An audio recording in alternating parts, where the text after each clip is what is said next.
Bismillahirrahmanirrahim. Bismillahirrahmanirrahim. Alhamdulillahi nahmaduhu wa nasta'inuhu wa nastaghfiruh wa na'udzu billahi min syururi anfusina wa min sayyiati a'malina. May yahdihillahu fala mudilla lahu wa may yudlil fala hadiya lahu. Wa ashhadu an la ilaha illallah wahdahu la syarika lah wa ashhadu anna Muhammadan abduhu wa rasuluh sallallahu alaihi wa ala alihi wa ashabihi ajma'in, amma ba'd. Segala puji bagi Allah Subhanahu wa taala yang telah memudahkan kita semua untuk berkumpul di salah satu dari rumah Allah Subhanahu wa taala di Kecamatan Tanah Abang. Ini desanya apa? Tanah Abang juga, Pak ya? Desa Tanah Abang, di kalangan ikhwan-ikhwan kita Ahlus Sunnah wal Jamaah. Ini merupakan nikmat terbesar yang Allah Subhanahu wa taala berikan kepada kita pada malam hari ini, bisa berziarah, berkumpul di salah satu rumah Allah Subhanahu wa taala. Yang demikian itu merupakan suatu kebiasaan yang pernah dilakukan oleh sahabat Nabi alaihi salatu wassalam, sebagaimana yang diriwayatkan oleh Imam Muslim dari sahabat Abu Sa'id Al-Khudri radhiyallahu anhu. Beliau menceritakan, kharaja alaina Muawiyah radhiyallahu anhu fi halqatin fil masjid. Suatu hari keluar Muawiyah ibnu Abi Sufyan ke tengah-tengah kami di dalam sebuah halqah, majlis yang ada di masjid. Faqala Muawiyah, lalu Muawiyah ibn Abi Sufyan menyatakan, ma ajlasakum, apa yang membuat kalian duduk-duduk di masjid ini? Qalu jalasna linadhkurallah, kami duduk-duduk di sini dalam rangka mengingat Allah Subhanahu wa taala.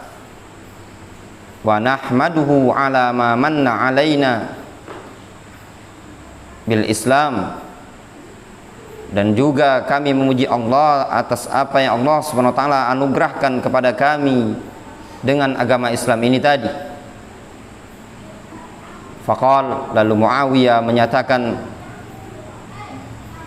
Allah ma ajlasakum illa hadza, apakah sungguh demi Allah tidak ada yang membuat kalian duduk-duduk di masjid ini melainkan dengan tujuan ini? Qalu, mereka orang-orang yang duduk di masjid tersebut mereka mengatakan, ma jalasna illa dzaka, kami tidak duduk melainkan dengan tujuan tersebut. Faqala Muawiyah, lalu Muawiyah ibn Abi Sufyan menyatakan, inni lam astahlifkum tuhmatan lakum, sesungguhnya aku meminta kalian bersumpah bukan dikarenakan mencurigai diri kalian, bukan dikarenakan tidak percaya terhadap kalian, walakin inni sami'tu Rasulullah sallallahu alaihi wasallam, akan tetapi aku mendengar Rasulullah sallallahu alaihi wasallam indama jalasna fil masjid, ketika kami sedang duduk-duduk di masjid di zaman Rasul alaihi salatu wassalam. Faqala Rasul alaihi salatu wassalam, ma ajlasakum, apa yang membuat kalian duduk-duduk seperti ini kepada Rasul, terhadap Muawiyah dan para sahabatnya ketika itu? Qalu jalasna linadhkurallah, kami duduk untuk mengingat Allah. Wa ma mannallahu alaina bil Islam, dan juga kami duduk dalam rangka mengingat karunia Allah Subhanahu wa taala. Wa nahmaduhu ala ma manna alaina bil Islam, kami memuji Allah Subhanahu wa taala atas karunia Allah dengan didatangkannya agama Islam ini tadi. Faqala Rasul alaihi salatu wassalam, lalu Rasul alaihi salatu wassalam menyatakan, inni lam astahlifukum tuhmatan lakum, inni lam astahlifkum tuhmatan lakum, aku bukan meminta kalian bersumpah dikarenakan curiga dan tidak percaya terhadap diri kalian, walakin atani Jibril, akan tetapi aku didatangi oleh Jibril. Fayaqul, Jibril mengatakan, innallaha azza wa jalla yubahi bikumul malaika, sesungguhnya Allah Subhanahu wa taala membangga-banggakan kalian di hadapan para malaikat.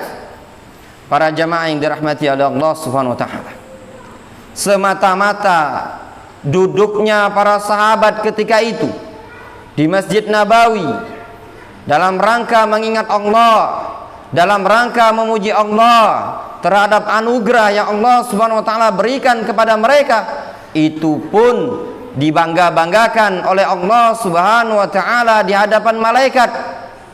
Terus bagaimana lagi kalau seandainya duduknya di majelis tersebut dibarengi dengan mendengarkan kalam Allah, mempelajari hadis Rasul alaihi salatu wasalam, dibarengi intidharus shalah ba'da shalah, yang kata Rasul alaihi salatu wasalam menyatakan, fadzalikumur ribat, fadzalikumur ribat, itu adalah ar-ribat, itu adalah ar-ribat, intidharus shalah ba'da shalah, menunggu salat setelah salat wajib. Para jamaah yang dirahmati oleh Allah Subhanahu wa taala, keberadaan suatu majelis ilmu dan keberadaan ilmu di tengah-tengah umat ini sangatlah penting. Nikmat terbesar yang Allah Subhanahu wa taala berikan kepada umat ini yaitu nikmatul ilm.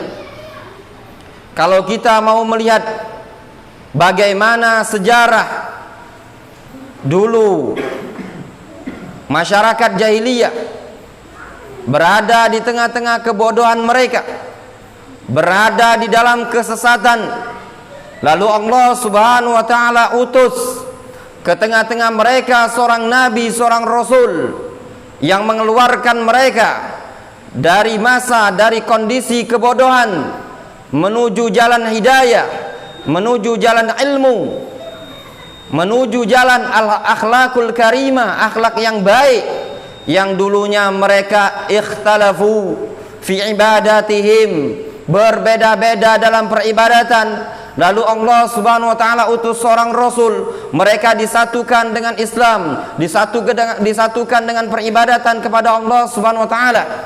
Allah Subhanahu wa taala sebutkan hal tersebut di dalam Al-Qur'anul Karim, laqad mannallahu 'alal mu'minin idh ba'atha fihim rasulan min anfusihim yatlu 'alaihim ayatihi wa yuzakkihim wa yu'allimuhumul kitaba wal hikmah wa in kanu min qablu lafi dhalalin mubin.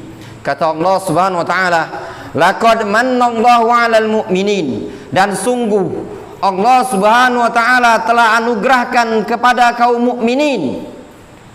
Bagaimana bentuk anugerah tersebut?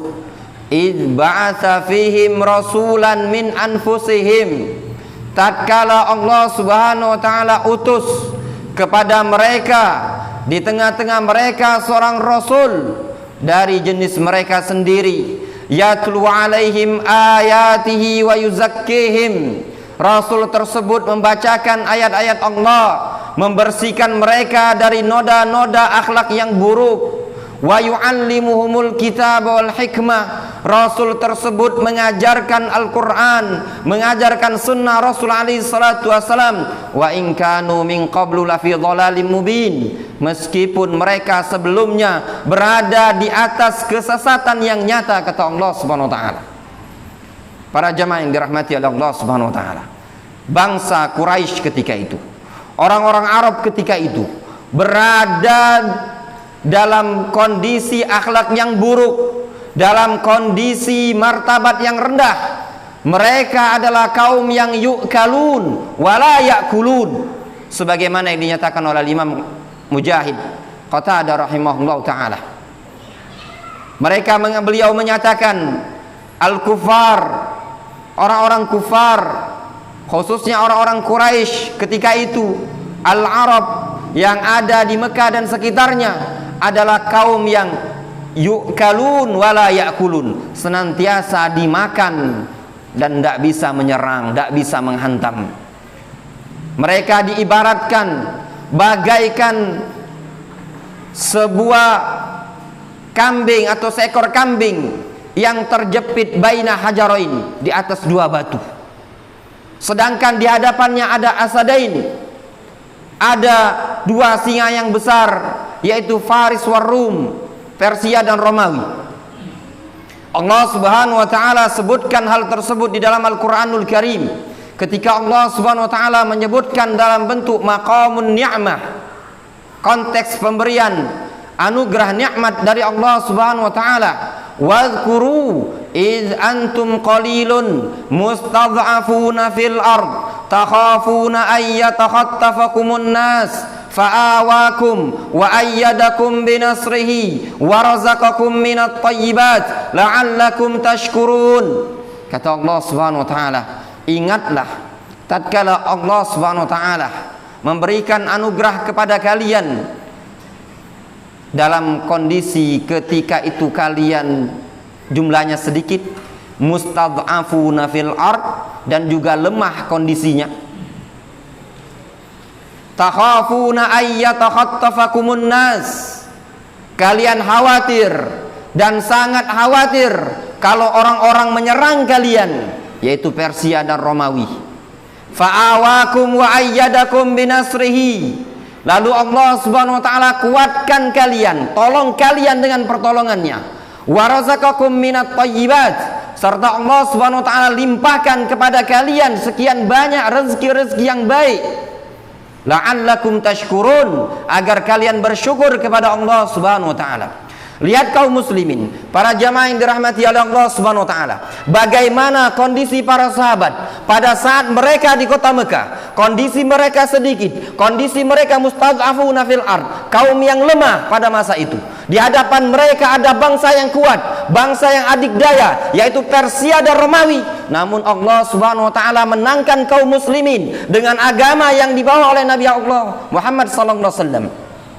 Begitu juga terkadang di zaman sekarang, suatu dakwah di awalnya mereka sedikit, Ahlus Sunnah sedikit, dimusuhi oleh masyarakat, sampai Allah Subhanahu wa taala berikan kekuatan kepada mereka yang dulunya sedikit menjadi banyak, kemudian mereka menjadi kuat, diberikan rezeki oleh Allah Subhanahu wa taala, mampu membuat masjid, mampu membuat pesantren. Itu semua adalah karunia dari Allah Subhanahu wa taala.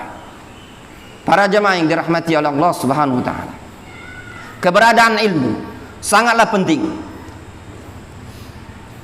Syekh Abdurrahman Ibn Nasir As-Sa'di rahimahullah ta'ala, beliau menyebutkan, menggambarkan nikmat Allah Subhanahu wa ta'ala yang paling besar adalah nikmatul ilm. Kata beliau, i'lam hudita anna afdalal minan ilmun yuzilu syakka anka wad daron wa yakshiful haqqa lidil qulubi wa yusilul abda ilal matlubi. Kata beliau dalam sebuah bait syair beliau di Manzumah Al-Qawaid Al-Faqihiyah, beliau mengatakan, i'lam hudita anna afdalal minan, ketahuilah bahwasanya anugerah Allah Subhanahu wa taala yang paling besar adalah ilmu.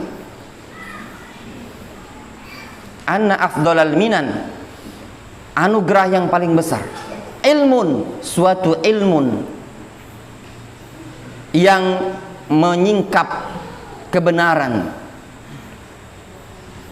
yang bisa menyampaikan seorang hamba kepada tujuannya, ilmu yang bisa membersihkan sekian banyak kotoran-kotoran hati, ilmu yang bisa membersihkan jiwa seseorang dari akhlak yang buruk menuju akhlak yang karimah, ilmu yang bisa mengeluarkan seseorang dari zulmatil jahli, ila zulmatil huda wan nur, menuju ila nuril huda, ilmu yang bisa mengangkat seseorang, menghilangkan seseorang dari kegelapan kebodohan, ila nuril huda, menuju cahaya petunjuk dari Allah Subhanahu wa taala.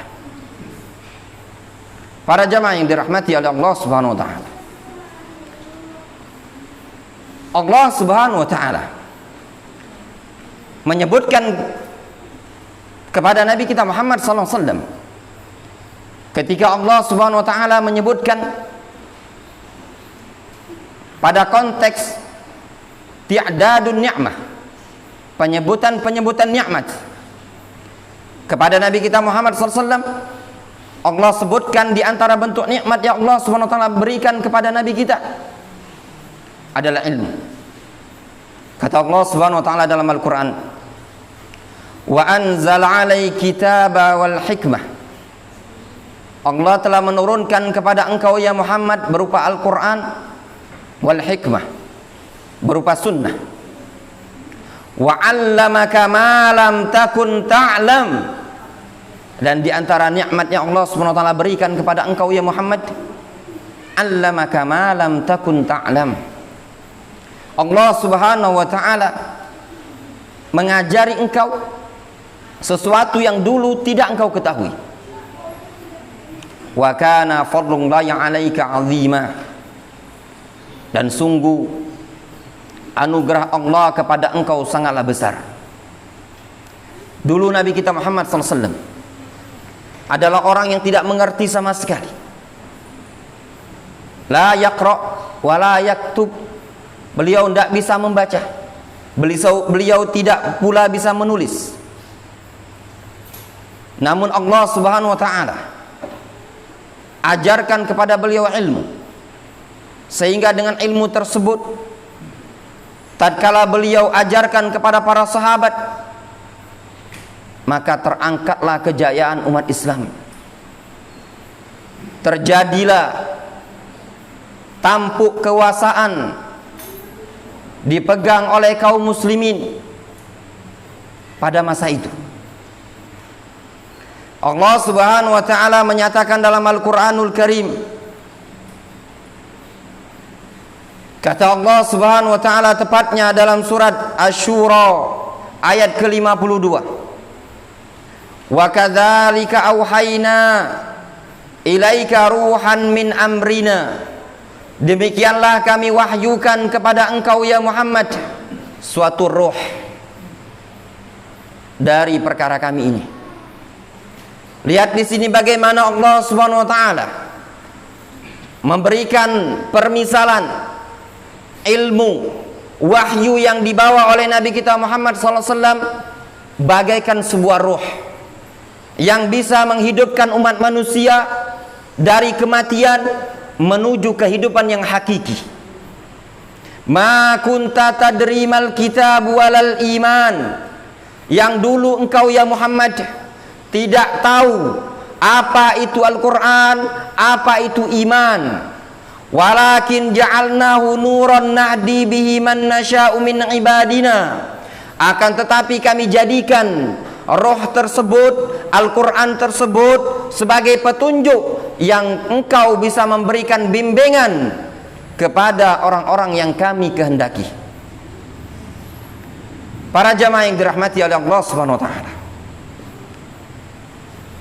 dalam sebuah hadis Rasul alaihi salatu wasallam menggambarkan ilmu yang dibawa oleh Nabi kita Muhammad sallallahu alaihi wasallam bagaikan suatu tetesan hujan yang turun ke muka bumi ini tadi. Sedangkan hati-hati umat manusia bagaikan tanah yang ada di muka bumi ini tadi. Rasul alaihi salatu wasallam menyatakan, inna masala ma ba'athana Allahu bihi minal huda wal ilm kama sali ghaithin asaba ardon, sesungguhnya permisalan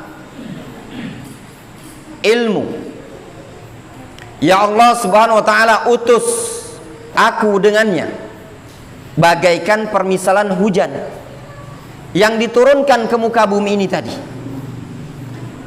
Fakanat minha ta'ifatun thayyibah, sehingga di dataran bumi ini tadi ada bagian tanah yang ardun thayyibah, bagian tanah yang baik.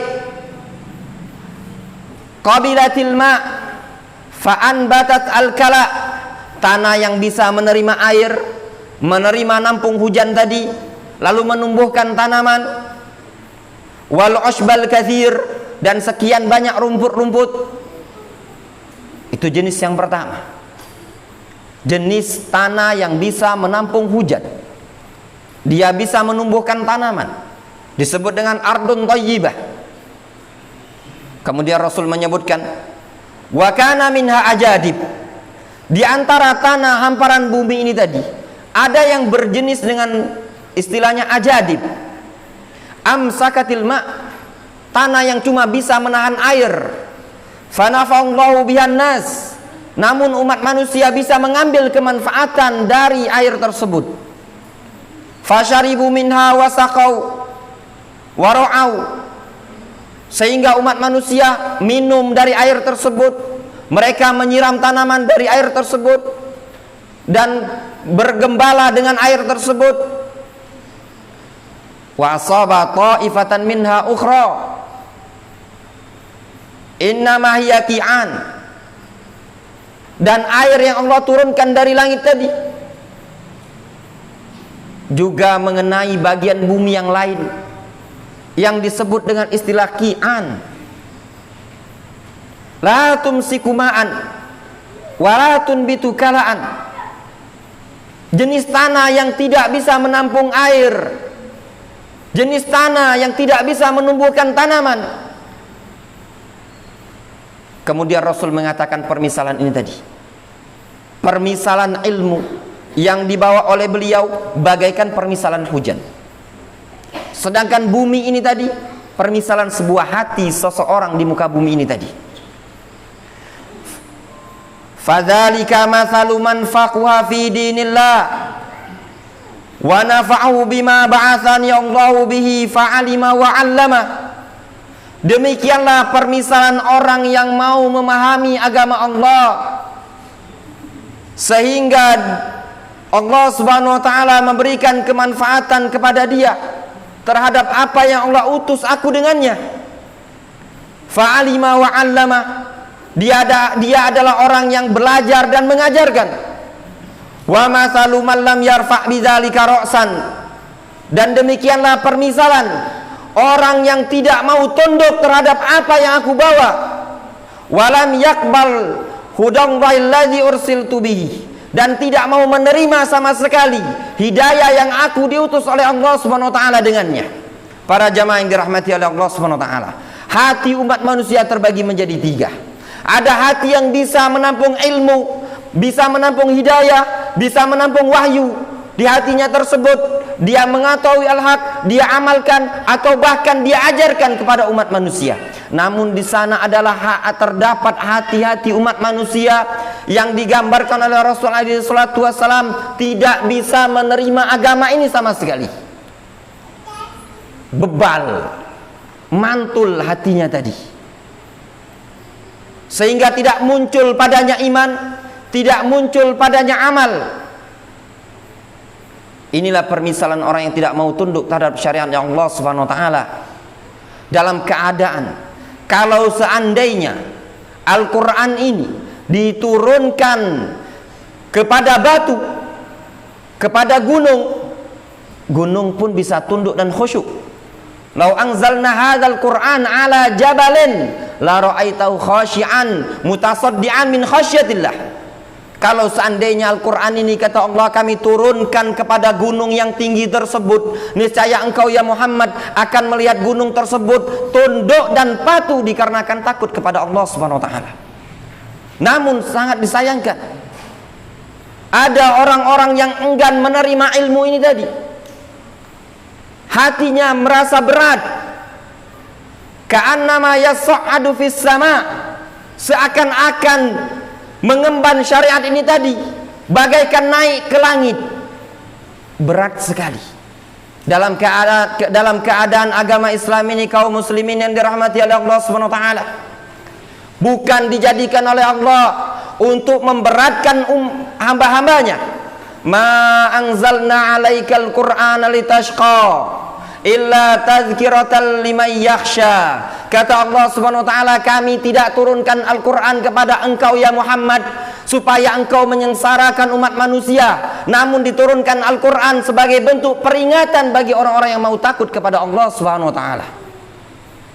Kaum muslimin yang dirahmati oleh Allah Subhanahu wa taala, umat Islam tidak akan bisa jaya, tidak akan bisa berada pada puncaknya, melainkan tatkala mereka mau kembali kepada ilmu, mau kembali kepada iman, mau kembali kepada amal soleh, sebagaimana yang ditempuh oleh mereka para sahabat tatkala mereka meluangkan waktu untuk belajar agama Allah Subhanahu wa taala.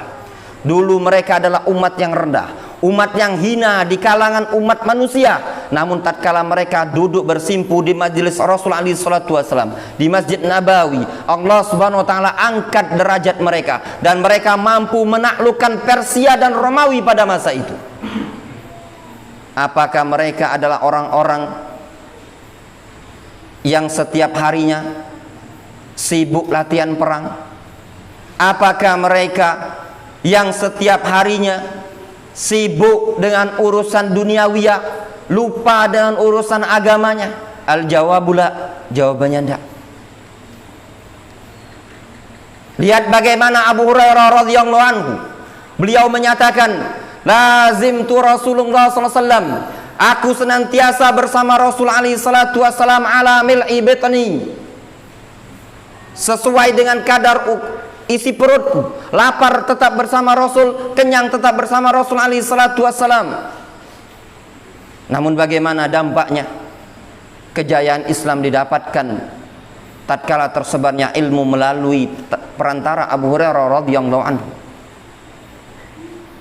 Para jamaah yang dirahmati oleh Allah Subhanahu wa taala, disebutkan dalam sebuah hadis dari Tsauban radhiyallahu anhu, Rasul alaihi salatu wassalam menyatakan, yushiku an tada'a alaikumul umam kama tada'a al-akalatu ala qas'atiha. Hampir-hampir seluruh umat akan menyerang kalian sebagaimana sekelompok orang berkerumun ingin menyantap makanan. Lalu para sahabat ketika itu bertanya kepada Rasulullah SAW, ya Rasulullah, amin killatin nahnu yauma idzin, apakah kondisi kita, jumlah kita minoritas pada masa itu? Rasul menjawab, la bal antum katsir, bahkan kondisi kalian, jumlah kalian pada masa itu sangatlah banyak. Walakinnakum gusaun ka gusais sail, akan tetapi kondisi kalian bagaikan buih, seperti buih banjir yang dibawa oleh air. Gambaran Rasul alaihi salatu wasallam, jumlah kaum muslimin banyak, namun umat-umat ingin menyerang, menyantap kaum muslimin. Namun kondisi kita bagaikan buih yang di lautan. Lalu Rasul alaihi salatu wasallam mengabarkan, wa yanzi'ullahu min aduwikum al-mahabata minkum. Allah cabut, Allah hilangkan rasa segan dari musuh-musuh kalian terhadap kalian. Lihat sekarang, musuh-musuh Islam sudah tidak merasa takut lagi terhadap kaum muslimin. Ya. Kalau mau perang-perangan, mereka lebih banyak jumlah senjatanya dibandingkan kaum muslimin saat ini. Ya. Ditambah lagi rasa takut, rasa segan yang ada pada mereka tercabutkan. Wa yakdzifullahu fi qulubikum al-wahan, dan Allah SWT timpahkan di hati kalian sebuah penyakit yang disebut dengan penyakit al-wahan. Qalu wa mal wahnu ya Rasulullah, mereka pun para sahabat bertanya, apa itu wahan ya Rasulullah? Rasul mengatakan, hubbud dunya wa karahiyatul maut. Wahan itu cinta dunia dan takut mati. Gambarannya, kalau cinta dunia, misalkan kalau dalam urusan menuntut ilmu, hitung-hitungan dia. Kalau saya dagang, kalau saya malam ba'da maghrib sampai isya ini tadi buka warung, jaga di warung, Dibandingkan nutup warung, mungkin paling tidak dapat omset 100.000 dari ba'da maghrib sampai isya. Itu kalau urusannya dunia. Inilah menyebabkan kita lemah, semakin hari semakin lemah. Dalam keadaan kekuatan kaum muslimin adalah pada ilmu. Lihat bagaimana orang-orang kaum muslimin yang ikut perang Badar. Berapa jumlah kaum musyrikin pada masa itu? Mereka berjumlah hampir 1.000 pasukan. Kaum muslimin pada masa itu dipimpin oleh Rasul alaihi salatu wasallam 300 lebih sedikit. Berapa yang harus mereka hadapi? Satu orang harus menyiapkan siap melawan 3 orang.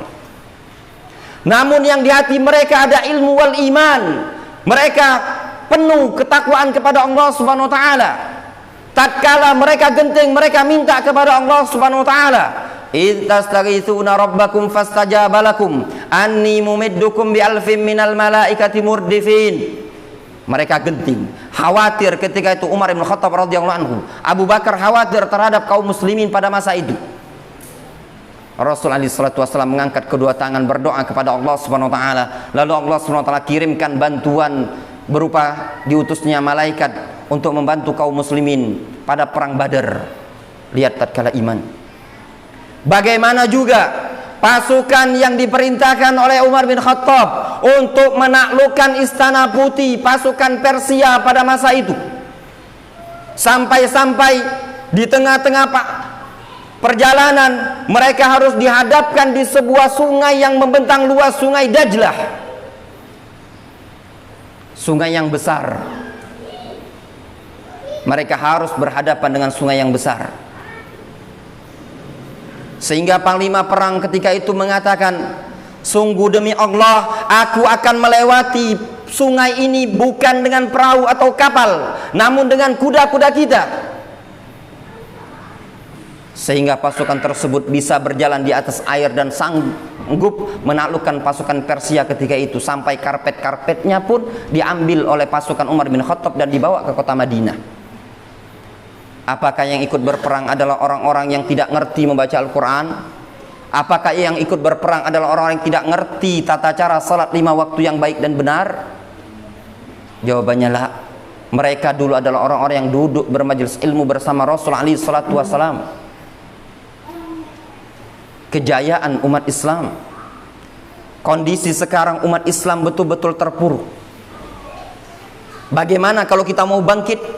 Maka bangkitlah dari masjid. Kekuatan yang ditanamkan oleh Rasul alaihi salatu wasallam ketika di kota Madinah. Rasul alaihi salatu wasallam menanamkan keimanan. Bertahun-tahun mendidik para sahabat untuk sabar dalam menghadapi kesempitan ekonomi, untuk sabar di dalam beribadah kepada Allah Subhanahu wa taala, untuk sabar di dalam menjalankan perintah Allah, meninggalkan ketaatan, meninggalkan kemaksiatan. Itu yang dididik oleh Rasul alaihi salatu wasallam sehingga mereka mencapai pada puncaknya. Kaum muslimin yang dirahmati oleh Allah Subhanahu wa taala. Allah Subhanahu wa taala menjanjikan kepada kaum mukminin adalah rif'ah, tinggi di atas orang-orang kafir. Sebagaimana dinyatakan oleh Allah Subhanahu wa taala dalam Al-Qur'anul Karim, "Wa ja'ilul ladzina ittaba'uka fawqal ladzina kafaru ila yaumil qiyamah." Kami jadikan orang-orang yang mengikuti engkau di atas orang-orang kafir sampai hari kiamat. Apa syarat pertama yang disebutkan oleh Allah Subhanahu wa taala? Ketinggian kejayaan umat Islam, yaitu tatkala mau mengikuti Nabi alaihi salatu wasallam, tatkala mau ittiba'ur rasul, butuh dengan ilmu. Setiap orang bisa menyelogankan, mempromokan kami akan mengikuti Rasul. Apakah mungkin kita bisa ittiba'ur rasul, mengikuti Rasul sallallahu alaihi wasallam tanpa kita duduk di majelis ilmu? Jawabannya tidak mungkin. Dalam Al-Quranul Karim Allah Subhanahu wa taala menyatakan, "Wala tahinu wala tahzanu wa antumul a'launa in kuntum mu'minin." Janganlah kalian merasa rendah, merasa hina. Kalian senantiasa berada pada posisi yang tinggi in kuntum mu'minin, jika kalian beriman. Syarat kedua lagi disebutkan oleh Allah, ketinggian didapatkan oleh kita, kejayaan didapatkan oleh umat Islam kalau kita beriman. Sekarang jawabannya para jamaah, saudara-saudaraku, ikhwani fiddin rahimahni wa rahimakumullah jami'an. Apakah kita sudah belajar secara detil usulul iman? Apakah kita sudah belajar mana sunnah-sunnah Rasul alaihi salatu wassalam di dalam ibadah, di dalam muamalah, di dalam perkara-perkara puasa, dalam zakat, dalam masuk masjid, duduk bermajelis ilmu? Itu semua perkara-perkara yang perlu kita pelajari. Semuanya kejayaan umat Islam tatkala mau kembali kepada agama Allah Subhanahu wa taala. Disebutkan dalam sebuah hadis, Rasul alaihi salatu wasallam menyatakan, idza tabaya'tum bil 'ainah wa raditum biz zara' wa khadtum adnabal baqar wa taraktumul jihad sallallahu alaikum dhullan la yanzi'uhu hatta tarji'u ila dinikum. Kata Rasulullah sallallahu alaihi wasallam, idza tabaya'tum bil 'ainah, kalau kalian sudah sibuk dengan jual beli cara inah, cara jenis salah satu muamalah jual beli dengan riba, wa raditum biz zara', dan telah ridho kalian dengan sekian banyak pertanian kalian. Yang pertama sibuk, maksudnya sibuk dagang. Nggak mikir lagi dagangnya halal haram, yang penting dapat duit. Yang kedua sibuk dengan pertanian, ekonomi bukan. Yang pertama dagang, urusan ekonomi. Yang kedua pertanian, urusan ekonomi lagi. Yang ketiga Rasul menyebutkan wa akhadtum adnabal baqar, kalian telah sibuk lagi ngurusi hewan-hewan ternak. Tiga-tiganya di zaman dahulu merupakan sumber perekonomian kaum muslimin. Kalau tidak dagang, mereka cocok tanam atau mereka berternak. Kalau sekarang ya sama, ada yang berdagang, ada yang bertani, ada yang bisnis segala macam, sibuk dengan urusan duniawi. Kemudian Rasul menyebutkan wa taraktumul jihad, kalian meninggalkan jihad. Di antara bentuk jihad yang ada di zaman sekarang para jamaah yang dirahmati oleh Allah Subhanahu wa taala adalah talabul ilmi. Di antara bentuk jihad, bahkan para ulama menyatakan talabul ilmi di zaman sekarang afdol minal jihadi bis saif, jauh lebih afdol dibandingkan jihad dengan perang. Kata Syekh Ibnu Utsaimin rahimahullahu taala dalam Kitabul Ilm, dikarenakan jihad dengan pedang bisa dilakukan setiap orang, adapun jihad dengan ilmu, jihadun khasun, adalah jihad yang khusus, tidak bisa dilakukan oleh setiap orang. Falaula nafara min kulli firqatin ta'ifatan minhum liyatafaqqahu fid din wa liyunziru qaumahum idza raja'u ilaihim la'allahum yahdharun. Ketika Allah Subhanahu wa taala menyebutkan tentang jihad, Allah Subhanahu wa taala menyatakan falaula nafara min kulli firqatin ta'ifatan minhum, duhai kiranya pada setiap kelompok ada sekelompok orang liyatafaqqahu fid din, yang mau belajar agama. Maknanya, duhai kiranya pada setiap kampung, pada setiap kecamatan, setiap daerah ada sekelompok orang yang mau yatafaqqahu fid din, belajar agama. Liyungziru qaumahum idza raja'u ilaihim, kemudian tatkala pulang ke kampungnya memberikan peringatan kepada masyarakat kampungnya, la'allahum yahdharun, agar mereka waspada dan hati-hati, takut kepada Allah Subhanahu wa taala. Lihat isyarat dari Allah Subhanahu wa taala. Kalaupun pada suatu negeri sibuk berperang, kata Allah Subhanahu wa taala, maka hendaknya jangan semuanya ikut perang, namun ada sekelompok orang yang sibuk belajar. Yang belajar ini tadi pulang nanti ngajari kaumnya yang ada di kampung tersebut. Ini kondisi sama-sama wajib, satu tempur, satu belajar. Terus bagaimana kalau kita perang tidak ada sama sekali ini tadi? Kalau yang kondisinya perang, Allah SWT izinkan ada sekelompok orang harus belajar, maka kondisi aman pada saat ini tadi lebih wajib bagi kita harus ada di kampung ini, di masyarakat ini yang perlu belajar agama Allah SWT, supaya pulang ke kampung ini bisa mengajarkan masyarakat di sini. Oleh sebab itu nasihat bagi kami, adik-adik yang sedang belajar di pondok pesantren, belajarlah yang tekun. Masyarakat di sini sangat menanti kalian, sangat membutuhkan ilmu kalian. Dakwah di Sumatera Selatan ini sangatlah luas. tidak bisa terjamah oleh setiap dai, setiap ustadz. Lihat bagaimana dakwah Syekh Muqbil Ibnu Hadi Al-Wadi'i di negeri Yaman. Dakwah di Yaman tidak seperti di Indonesia para jamaah. Kalau kita di Indonesia ada YouTube, ada media, internet di Yaman kecil sekali. Namun mereka tidak ada satu kampung, tidak ada satu masjid, melainkan ada murid-murid Syekh Muqbil atau murid dari murid-murid Syekh Muqbil yang berdakwah di situ. Walaupun 2 orang, sampai disebutkan kisah Syekh Muhammad bin Abdul Wahab Al-Wusabi dan Syekh Muhammad bin Musa dakwah ke suatu kampung, tidak ada yang mendengarkan sama sekali, tapi mereka tetap berdakwah. Ahlus Sunnah tersebar dalam keadaan Yaman, utara dikuasai Syiah, selatan dikuasai Sufiyah. Namun dakwah bisa tersebar dengan dari satu kampung ke kampung yang lain, menyebarkan ilmu. Dakwah di sana tidak setiap orang ceramah. Kadang ada yang mengajarkan Al-Quran, mengajarkan ngaji, bimbing begini dan begini, kemudian diajak untuk belajar agama Allah Subhanahu wa taala. Kebaikan tersebar. Wallahu taala alam. Sebab sudah masuk waktu Isya, mungkin kita cukupkan kajian kita sampai di sini. Bismillahirrahmanirrahim. Alhamdulillah nahmaduhu wa nasta'inuhu wa nastaghfiruh wa na'udzu billahi min syururi anfusina wa min sayyiati a'malina.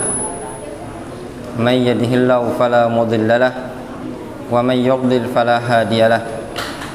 Wa asyhadu an la ilaha illallah wahdahu la syarika lahu wa asyhadu anna Muhammadan abduhu wa rasuluh sallallahu alaihi wa ala alihi wa ashabihi ajma'in, amma ba'd.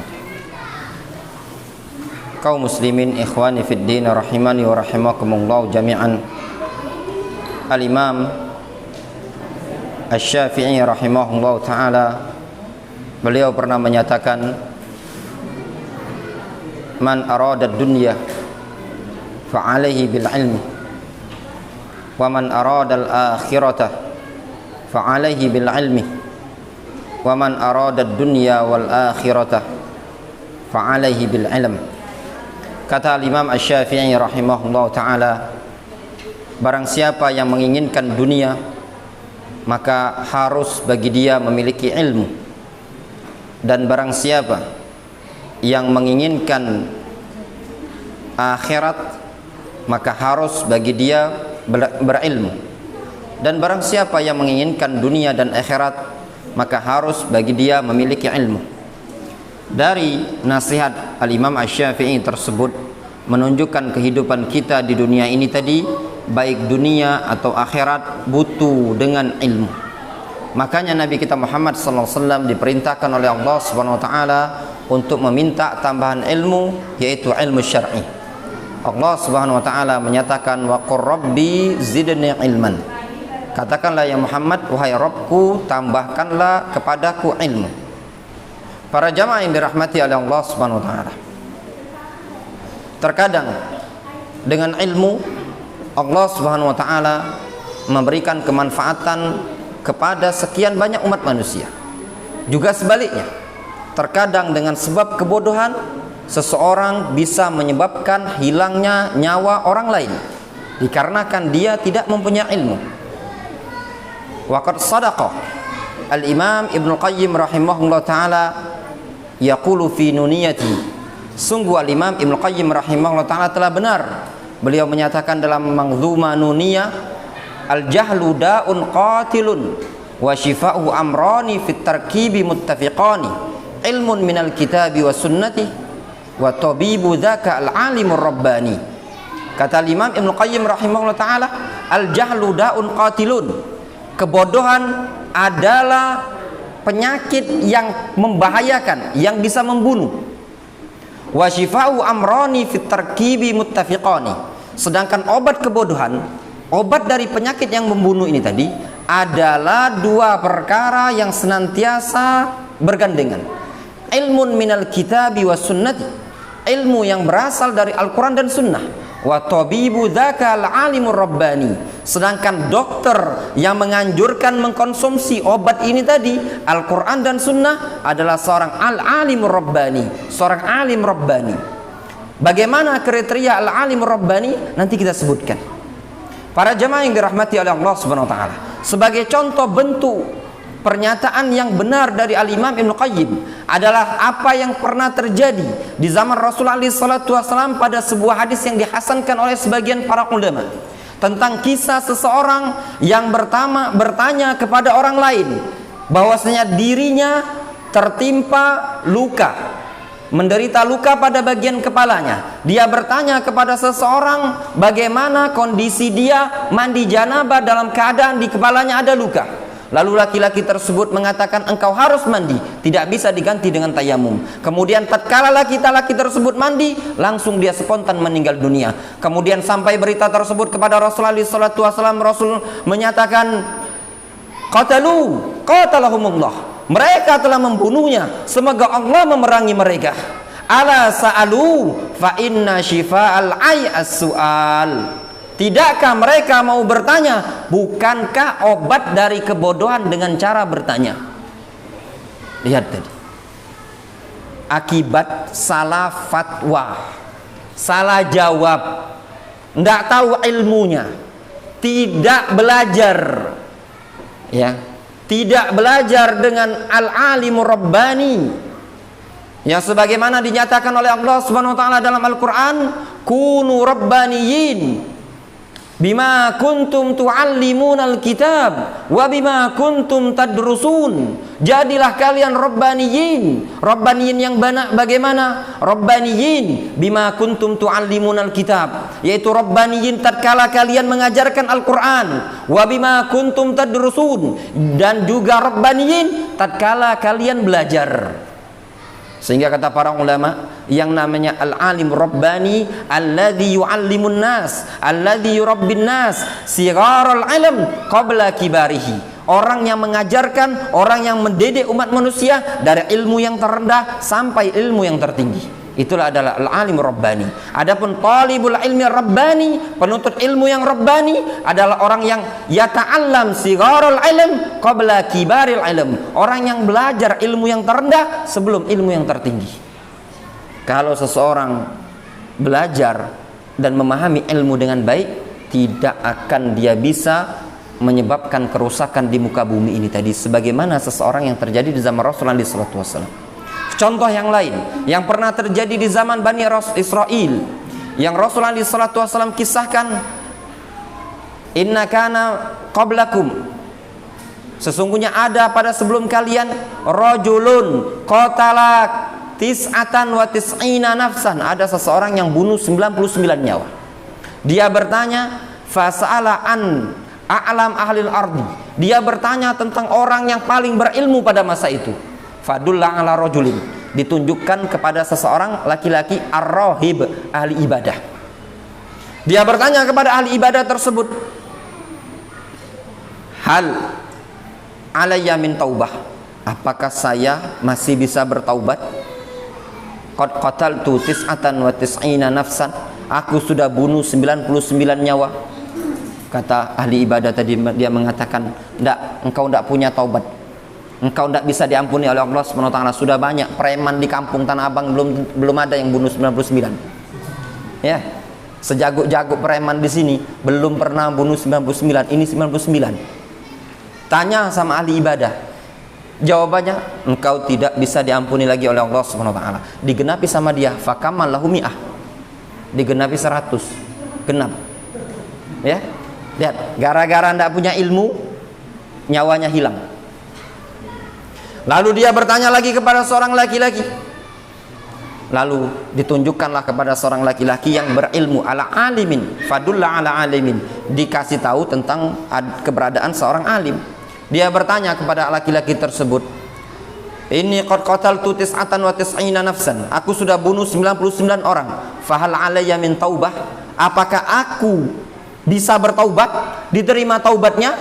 Naam, kata laki-laki tersebut, iya bisa. Waman yahulu bainahu wa bainaka taubah, siapa yang bisa menghalangi engkau dan Allah Subhanahu wa taala taubatnya?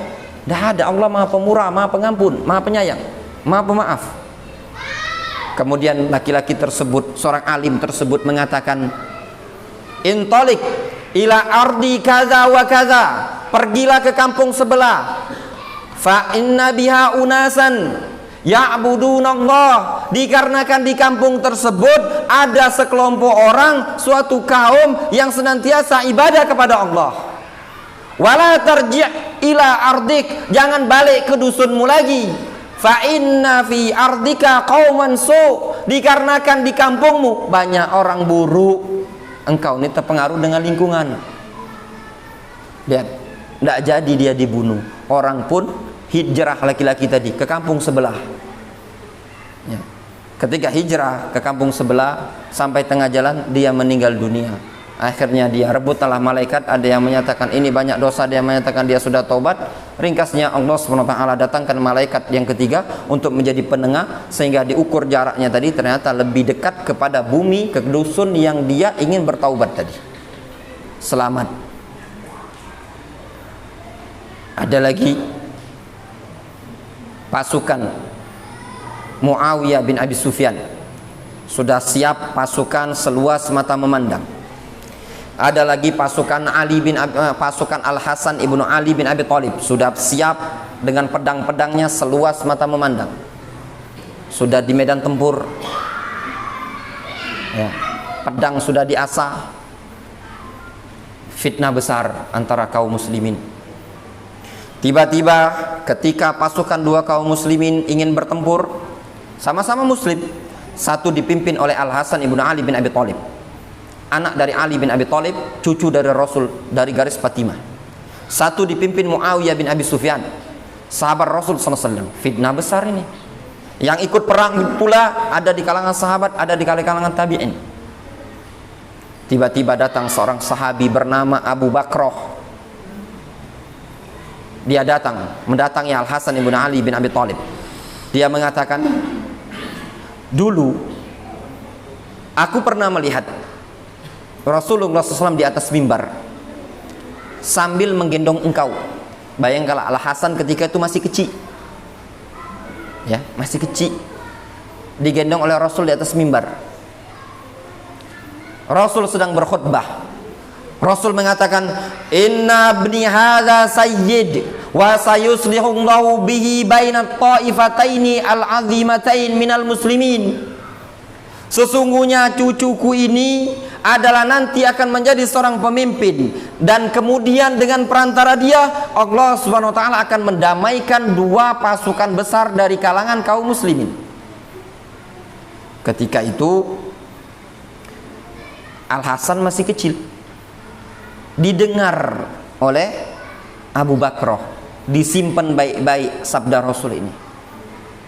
Abu Bakroh mengatakan kepada Al Hasan, aku pernah mendengar Rasulullah SAW, Rasul menyatakan seperti begini dan begini. Maka Al Hasan ibn Ali bin Abi Thalib langsung spontan beliau menyerahkan tampuk kekuasaan kepada Muawiyah bin Abi Sufyan. Sebagian orang mengatakan, ya Al Hasan, Al-ar, malu kita, masa ngalah? Kata Al Hasan, al-ar lannar, mendingan malu dibandingkan masuk neraka. Akhirnya tahun tersebut dikenal dengan Amul Jamaah, tahun persatuan kaum muslimin. Tidak terjadi pertumpahan darah sedikit pun, ya, selamat darah kaum muslimin dengan sebab apa? Satu hadis Rasulullah SAW. Ilmu, bukan? Ilmu. Ini menunjukkan keberadaan ilmu di tengah-tengah masyarakat sangatlah penting.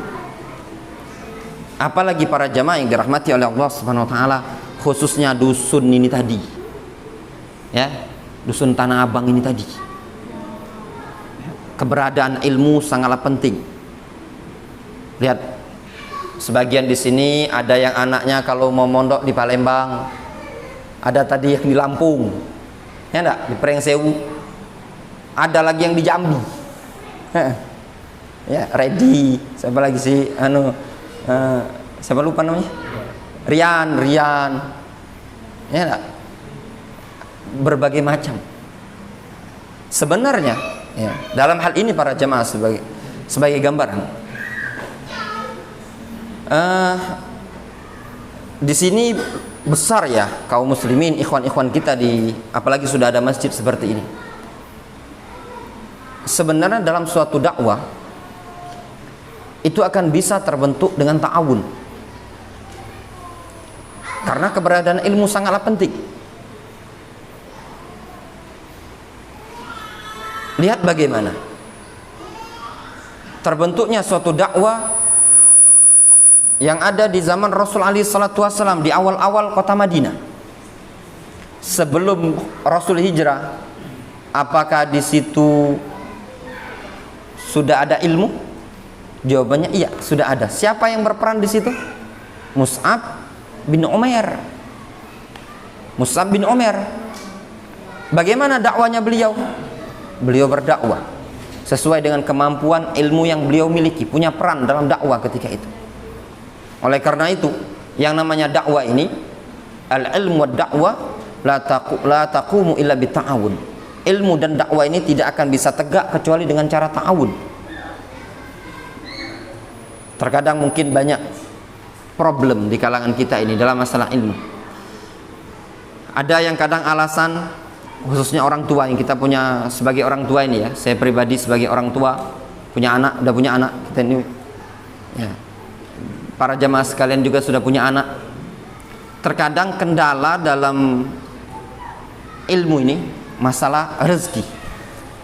Masukkan anak ke pondok mahal, bisa cari yang murah.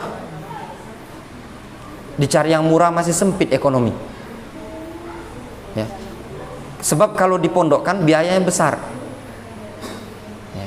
Jawabannya Rasulullah SAW pernah menyebutkan dalam sebuah hadis, pernah terjadi di zaman Rasul. Ada dua orang saudara, kana akhwani inda Rasulullah SAW, ahaduma yahtarif wal akhar yatlub al-ilm. Ada dua orang di zaman Rasul, satunya kerja, satunya belajar. Yang belajar ini tadi belajar saja kerjaannya. Yang kerja ini tadi datang kepada Rasul, fasyaka ilan Nabi SAW akhahu. Dia mengeluhkan kepada Rasul tentang saudaranya cuman belajar terus. Kata Rasulullah SAW, la'allaka turzaqu bihi. Barangkali bisa jadi engkau diberi rezeki dengan sebab apa? Dengan sebab saudaramu tadi yang belajar.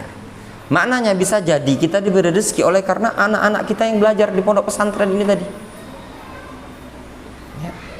Para jamaah yang dirahmati oleh Allah Subhanahu wa taala, pendidikan tarbiyah sangatlah penting. Ya, khususnya di dusun ini luar biasa. Kajian di sini antusias. Kita sudah punya masjid. Ya. Tinggal orang-orang yang belajar ini ditekuni. Ya, ditekuni. Harus punya prinsip indahu ahsilah. Ya. Punya komitmen. Kalau belajar itu maka berhasil. Jangan dijadikan pondok pesantren cuma sekedar apa? Tempat numpang, maaf ya, tempat numpang tidur, besak ke perut sama BAB. Kalau istilah kami dulu, numpang tidur, numpang missing di pondok pesantren. Ya, enggak serius dalam belajar. Maka sesama ikhwan, sesama orang tua harus ada upaya untuk ta'awun. Ini juga keberadaan ilmu, khususnya dalam ini luar biasa tempat ini jauhnya, ya, luar biasa. Mungkin kalau mau datangkan ustadz, mungkin yang dari Prabu Mulia ada Ustadz Firdaus yang terdekat, atau mungkin yang dari Aratel ada Ustadz Nasiruddin, ya. Walaupun mungkin dekat lah, dianggap sini dekat, ya kan? Tapi lumayan melelahkan. Namun kalau seandainya ilmu itu aktif di dalam ini tadi, luar biasa. Ya mudah-mudahan kedepannya ada penuntut ilmu yang mungkin bisa di orang kampung sini, orang asli sini, dia bisa berdakwah di kampung ini tadi, membuat pondok pesantren di sini. Apalagi di sini masya Allah banyak orang yang belajar. Ya. Di sini cuma butuh satu pemimpin. Maksud pemimpin di sini yang bisa ngayomi, bisa jalan, dibantu dengan yang lain, misalnya. Di sini masya Allah, di sini juga saya amati banyak para penuntut ilmu yang lumayan bisa diajak ta'awun dalam masa ilmu ini tadi. Ya, ada Akhun Aryan, ada Andri, ada tadi siapa lagi tadi, ada Agil, mana nah itu nah. Ada lagi banyak ya, mungkin saya di sini banyak. Ada yang apa yang bisa kita berikan dalam dakwah ini tadi. Ada yang bisa dengan harta, ada yang bisa dengan kedudukan, dia buntu. Kasih duit. Tapi lumayan disegani di sini. Ya kan? Misalkan kepala desa masih besanak dengan kepala desa, minimal bisa mengayomi dakwah. Punya ilmu, tidak punya harta, tidak punya kedudukan, punya ilmu, ajarkan kepada saudara. Di kampung ini, saya juga yakin di majelis ini banyak, mungkin ya mudah-mudahan enggak, mungkin masih banyak yang baca Al-Qur'annya belum lancar. Buka majelis Iqra. Ini buat majelis untuk anak-anak. Si A ngajarkan Iqra 1, nanti ada lagi Iqra 2, ada Iqra 3. Luar biasa. Bagaimana diaman? Ya. Orang tidak bisa ngelihat bagaimana sistem belajar diaman kalau lihat langsung. Diaman itu tersebar dakwah diaman tidak semata-mata diampu oleh syekh. Bahkan orang Indonesia yang hafal 5 juz, hafal 10 juz, Ramadan disuruh berdakwah. Rata-rata. Ada dulu orang Indonesia cuman hafal 10 juz. Bacaannya bagus. Diminta ngajar anak-anak.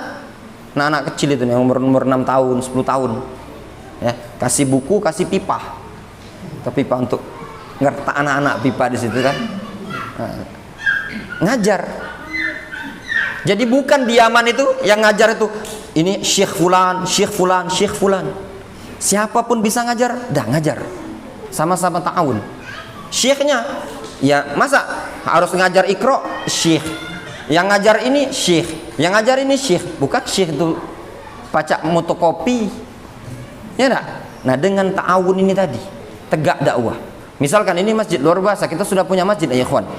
Hidupkan masjid ini dengan ilmu. Saya yakin di antara jamaah ini ada yang sudah bagus bacaannya dan jago baca Al-Quran. Coba dibuat misalkan pojok situ megang 5 orang antara maghrib sampai isya. Di sini 5 orang, di sini 5 orang, di situ 5 orang.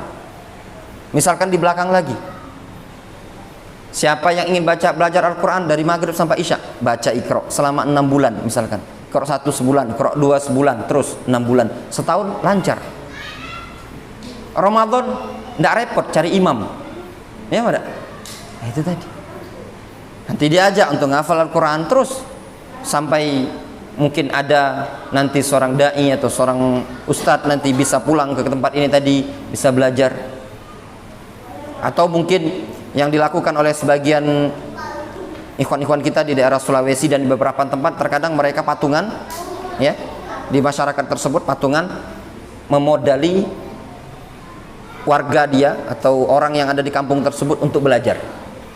Kayak di Sulawesi itu ada penggalangan dana, ikhwan-ikhwan di situ patungan untuk memberangkatkan penuntut ilmu yang di situ, dilihat yang paling rajin, tekun, diberangkatkan ke Yaman 3 tahun, 4 tahun, pulang tetap di kampung itu tadi. Nanti ketika pulang sudah terbentuk, ngumpul. Ini sangat penting. Ya, dibandingkan di sebagian wilayah itu kadang sengaja untuk datangkan ustadz ya. Ada ustadz orang Jawa misalkan kan, dah didatangkan tinggal di Palembang ini. Ya, ustadznya lihat, tidak cocok ditinggal di Tanah Abang ini. Bahasa lagi beda. Yang sikoknya enggi, di sini ngomong nak nyegak-nyegak. Itu tadi. Balik. Itu tadi. Terkadang ya namanya kita karakter beda ya. Itu tadi. Terkadang ada kita ini datangkan ustadz dari luar wilayah, kadang karakter beda-beda. Antara ustadz ini wilayahnya slow, di sini wilayah kak dusunnya sangar dikit-dikit. Kalau di daerah Jawa tuh tidak nak nyegak-nyegak ngomong nggih monggo. Kalau kita nak mana sana tadi sangat. Tapi kalau yang dusun inilah kan itu tadi. Maka sangat senang saya lihat, masya Allah di sini ikhwan antusias untuk menghidupkan ilmu dengan mengirim anak-anaknya belajar. Mudah-mudahan anak-anaknya tadi sukses. Belajar tadi bisa mendakwahkan di sini. Lihat Rasulullah SAW. Nabi-nabi Bani Israel itu dakwanya kemana? Ke Bani Israel bukan? Ya kan? Rasulullah SAW menyatakan, inna anbiya Bani Israel kullama halakan nabi khalafahun nabi. Sesungguhnya nabi-nabi Bani Israel, setiap ada nabi yang mati digantikan oleh nabi yang lain. Itu Bani Israel terus sampai ditutup dengan Nabiullah Isa alaihissalam. Ketika orang Arab, nabinya dari mana? Dari Arab, Muhammad SAW. Kenapa? Dikarenakan orang pribumi ini yang penduduk Mekah itu yang tahu dengan karakter penduduk Mekah. Dan mereka tahu ini golongan kami. Walaupun secara kenyataan masih keturunan mereka, orang yang khairuhum, terbaik dari kalangan mereka, min abnaihim, namun tetap mereka tolak dakwah tersebut. Itu tadi. Namun minimal di sini ada faedah. Makanya Allah Subhanahu wa taala menyatakan, laqad manallahu 'alal mu'minin idz ba'atsa fihim rasulan min anfusihim. Sungguh Allah anugerahkan kepada kaum mukminin tatkala Allah SWT utus kepada mereka seorang rasul dari jenis mereka sendiri, dari kalangan mereka, dari kalangan Arab, dari kampung ini tadi. Orang yang paling layak ikhwan, ya, yang paling layak untuk berdakwah di kampung ini, di Tanah Abang ini tadi adalah para penuntut ilmu yang lahir besar di sini, di Tanah Abang ini tadi. Adapun mati kita tidak tahu apa di Tanah Abang atau di tempat lain. Rasulullah SAW menyatakan, idza aradallahu qabdha 'abdin bi ardin ja'ala lahu ilayha hajah. Ya, kalau Allah ingin mencabut nyawa seseorang, Allah jadikan dia butuh kepada wilayah yang lain. Ini poin yang paling penting dalam masalah ilmu. Ya. Mengingat keberadaan ilmu ini sangatlah penting, apalagi kita ini musim-musim wabah. Wabah ini sampai kapan berhenti? Wallahu alam. Corona ini tidak diketahui, namanya penyakit. Sampai kapan berhenti? Ya. Sekarang banyak santri-santri LC lulusan corona. Ya enggak? Lulusan corona banyak. Itu di Palembang ada santri yang di tempat kita belajar itu sudah setahun. Ini kan tahun ajaran baru. Kita tanya sama bapaknya, gimana anaknya antum masuk enggak? Wallahu a'lam Ustaz, belum diizinkan masuk. Calon 2 tahun belum masuk lagi. Tahu-tahu tertamat. Ya enggak? Tidak mondok. Itu tadi. Cuman daring. Ya. Namun dengan keberadaan ada majelis ilmu ini tadi, ya, seandainya kita ada tempat ini dengan ilmu, makmur dengan ilmu, maka tidak butuh lagi untuk keluar daerah. Kadang melelahkan ngantar anak ke pondok jauh, tapi kalau ada pusat ilmu seperti ini, kita sudah punya masjid. Di Yaman, di markasnya Syekh Muqbil dulu masjidnya kecil, tapi penuh dengan ilmu terus. Syekh Muqbil mengajar ba'da zuhur, ba'da asar, ba'da maghrib, ba'da isya, pagi, sebelum zuhur, penuh 24 jam Syekh Muqbil mengajar. Dari masjid yang kecil sampai besar, markis Damaj, penuh dengan ilmu. Tatkala suatu tempat penuh dengan ilmu, walaupun tempat pelosok, akan didatangi oleh para penuntut ilmu. Bayangkan, Damaj Sokda itu listrik kati, ya, apalagi internet pada masa itu. Wallahu alam kalau sekarang setelah pasca perang, listrik kati, internet dak kati nian, tapi orang berbondong-bondong. Kenapa? Karena ilmu yang ada di situ tadi. Bagaimana terbentuknya ilmu? Terbentuknya ilmu tadi dengan ta'awun. Maka dari itu ayolah ikhwah, dikarenakan ilmu ini sangatlah penting keberadaannya di tengah-tengah kita. Ya, dilihat, masya Allah, kita banyak anak-anak. Anak-anak kita ini mau dikemanakan? Ya benar. Tidak mungkin kita biarkan anak-anak kita belajar tanpa jelas. Sekolah umum pun tidak jelas sekarang ini. Entah di dusun ini lah masuk belum sekolah umum? Belum. Nah sama. Di corona ini apa kok di kota lah jalannya, lah di dusun masih tidak belajar di dusun kan? Corona nih, walaupun corona ini masuk terang, Itu tadi di teran, bayangkanlah teran-teran masuk yang mungkin tempat yang tidak terjamah tuh corona masuk, akibat dampaknya masuk itu. Walaupun corona tidak kata belum tentu ada di dusun ini tadi. Cuma masalahnya dampaknya tadi sampai anak tidak sekolah kan. Nah sekarang para jamaah yang dirahmati oleh Allah Subhanahu wa taala, ngalami tidak kewalahan kita? Anak-anak ini kan sekolah tidak, pacak nakok malam lah tidak pula baca. Kalau pacak nakok malam lah diajak nakok kan, bermain, palinglah nonton TV. Kalau baca uji kami itu nyakaikan di Lebak, mending ini tidak. Paling habiskan duit. Gawinan nak bermain, sekolah tidak, beli mainan kebetulan di tempat si Andri.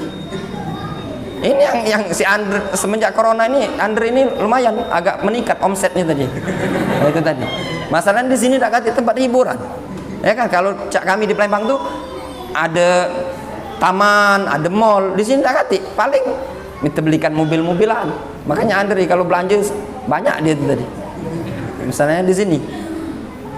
Wallahu taala alam shawab. Mungkin ini yang bisa kita sampaikan tambahan dari Ba'da Isya. Mungkin ada pertanyaan?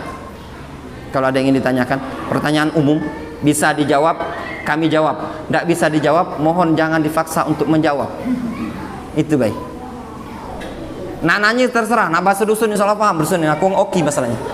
Silakan. Assalamualaikum warahmatullahi wabarakatuh. Waalaikumsalam warahmatullahi wabarakatuh. Tadi yang sudah dijelaskan oleh Ustaz mengingat pentingnya ilmu, maka di sini saya menanyakan bagaimana untuk menghilangkan perasaan was-was setelah berbuat dosa meskipun dia sudah beribadah. Mungkin bisa dijawab dengan pentingnya ilmu tadi. Jadi bagaimana kedudukan ilmu apabila kita melakukan sebuah dosa, terus dosa itu tadi kita sudah meminta maaf dengan orang yang bersangkutan, tapi rasa bersalah itu terus masih menghantui kita. Mungkin itu saja Ustaz. Ya. Assalamualaikum warahmatullahi wabarakatuh. Di sini pertanyaan ini seperti ini sering terjadi ya. Kita ditanya, ada seseorang yang sudah bertaubat, dia pernah terjatuh pada perbuatan dosa, baik dosa dengan Allah Subhanahu wa taala ataupun dosa dengan sesama manusia. Kalau dengan Allah dia bertaubat, kalau dengan makhluk dia minta maaf. Untuk dosa seseorang tatkala bertaubat, ada beberapa poin yang harus dia penuhi agar taubatnya diterima. Yang pertama ikhlas. Kenapa? Karena taubat adalah ibadah. Harus ikhlas dalam taubat. Jangan ada paksaan. Syarat yang kedua, di dalam taubat dia harus punya tekad untuk tidak ngulangi. Al-azmu alla ya'ud. Tekad bulat, tidak mau ngulangi lagi. Yang ketiga, an-nadmu fima salaf. Nyesal terhadap perbuatan yang terlalu. Yang keempat, al-iqla' anidzanbi. Meninggalkan dosa tersebut. Kalau 4 perkara ini tadi betul-betul ada pada seseorang di dalam bertaubat, maka taubatnya diterima. Terkadang sudah ada pada dia 4 perkara ini tadi. Ini dosa dengan Allah ya. Kalau dosa dengan manusia tambah 1 lagi. Apa? Minta maaf. Ya, minta maaf. Kalau sudah dijalani syarat-syarat ini tadi, 4 atau 5 syarat, masih ada was-was. Apakah diterima si taubat ini tadi?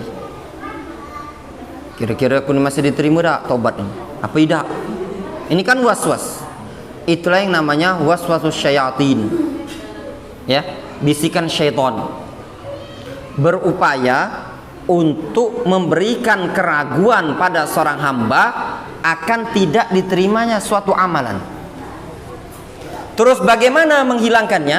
Menghilangkannya dengan keyakinan. Itu kunci. Ya, suatu kaidah yang disebutkan oleh para ulama dalam kaidah qawaid fiqhiyah, al-yaqin la yazulu bisyak. Keyakinan tidak bisa hilang dengan keraguan. Was-was ini kan ragu.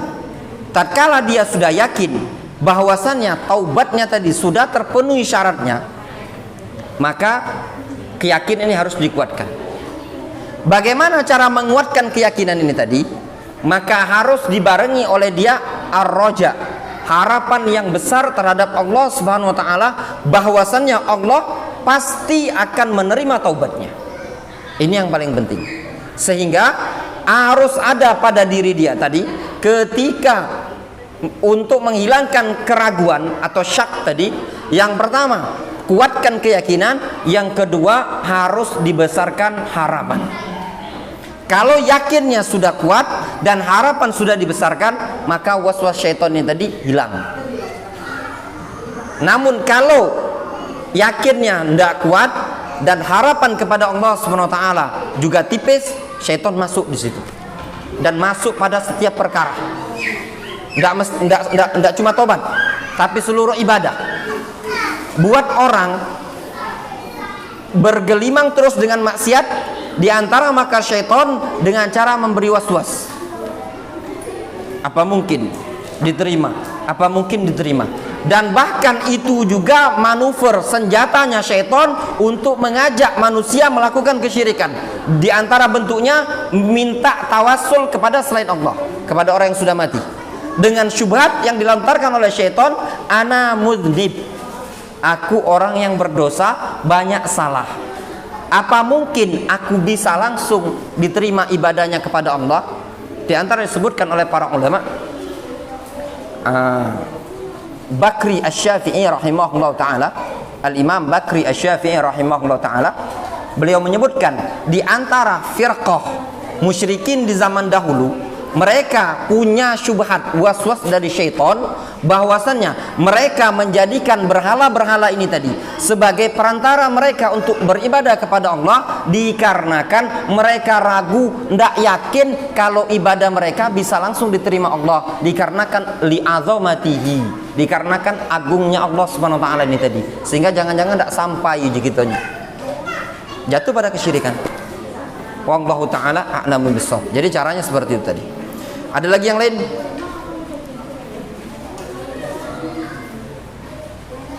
Silakan.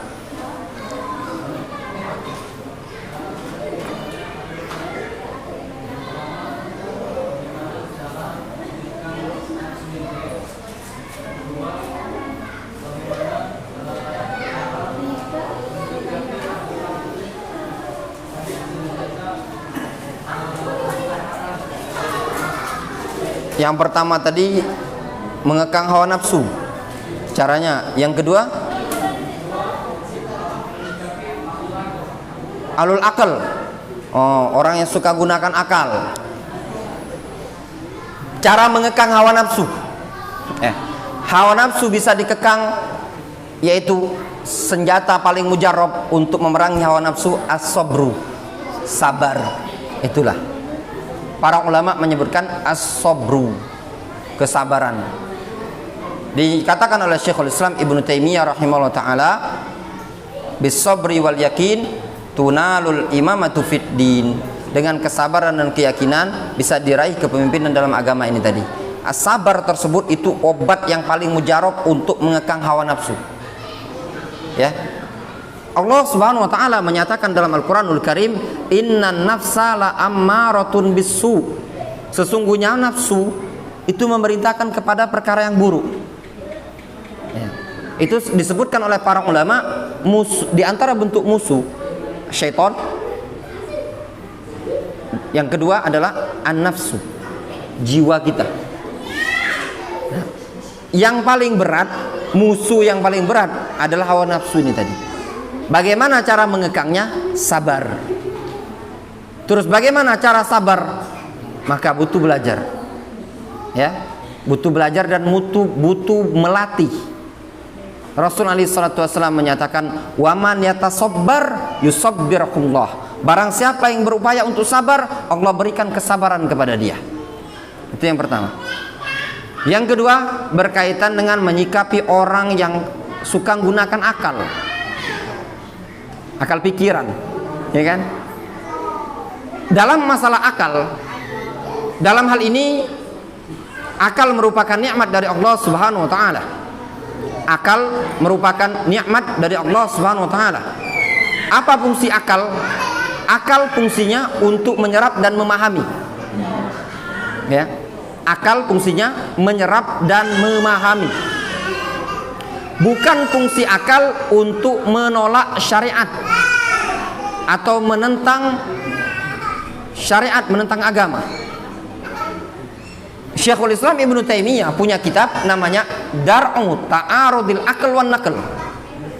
Ya. Membantah pendapat yang menyatakan akal itu selalu kontradiksi dengan syariat. Jawabannya enggak. Akal terbagi menjadi dua. Yang pertama, aklun sahihin. Akal yang sehat.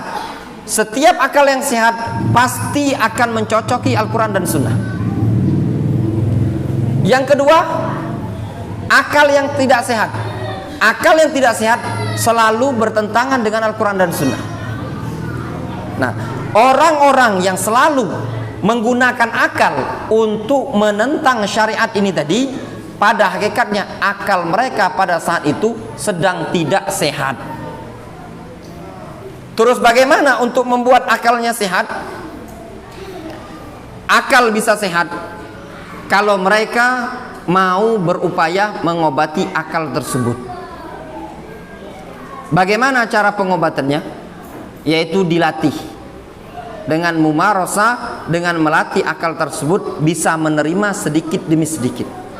Kemudian berdoa kepada Allah SWT agar Allah SWT berikan taufik kepada dia untuk bisa memahami dengan baik. Menyikapi orang yang seperti itu, kalau ketemu, ya, kalau bisa dikasih masukan, kasih masukan. Kalau enggak, ditinggalkan. Orang yang seperti ini buat lelah, buat letih kalau diladeni. Jangan diladeni debat. Jangan diladeni debat, jangan diajak bebantahan. Ya, karena pada saat itu akalnya belum bisa menerima. Apa argumentasinya? Ucapan Ali bin Abi Thalib, beliau menyatakan haditsun nas biqadri uqulihim aturidu ayyukadzdzaballahu wa rasuluhu. Sampaikan, ajak ngomong umat manusia itu sesuai dengan akal mereka. Apakah engkau ingin Al-Quran Allah dan Rasulnya didustakan? Apa makna ucapan Ali bin Abi Thalib? Ajak diskusi, ajak ngomong orang yang akalnya bisa nyerap apa yang kita omongkan. Orang yang suka mainkan akal, akalnya tidak sehat, kalau diajak ngomong tidak akan bisa nyerap. Yang seperti ini, ya sudah, dibiarkan dulu. Sampai nanti akan datang masanya, dia mentok, akan datang lagi. Nah, ketika ada mentok, masuk pikiran. Itu tadi. Wallahu ta'ala a'lamu bishawab. Ada lagi? Silakan, Pak. Assalamualaikum warahmatullahi wabarakatuh. Waalaikumsalam warahmatullahi wabarakatuh.